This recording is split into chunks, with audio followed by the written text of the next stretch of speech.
the National Prosecution Service, the panel of prosecutors strictly adhere to the rules of procedure.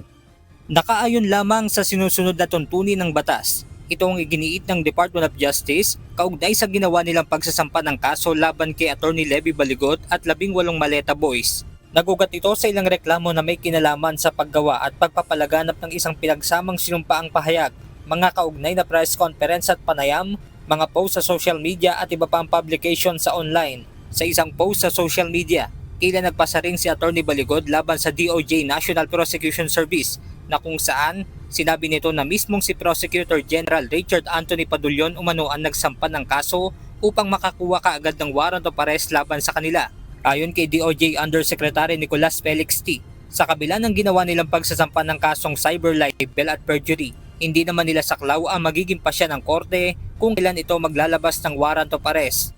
Sa punto na to, labas na sa kamay namin ang paglabas ng warrant of arrest. Ang mga korte na mismo ang may pasya kung ilalabas nila yung warrant of arrest. May personal assessment, no? Yun mga huwes kung may probable cause para ilabas yung warrant of arrest.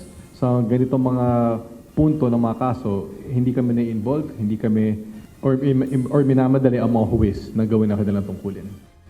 Dagdag pa ng DOJ, nakabatay nila sa tuntunin ng batas kung kaya't sa magkakaiwalay na korte sa Metro Manila isinampa ang naturang kaso. Una, kung saan yung province or city, kung saan isa sa mga elemento ng krimen ay nangyari.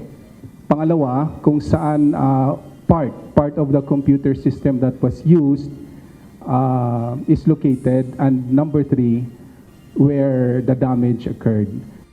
Dumepensa rin ang DOJ sa pahayag ni Attorney Baligod na hindi muna umano hinintay na makapagsumiti sila ng mosyon bago isampa sa korte ang kaso. Alam ko naka-file naman sila ng MR, pero ang MR, hindi na to pinipigilan ng pag-file ng information sa korte.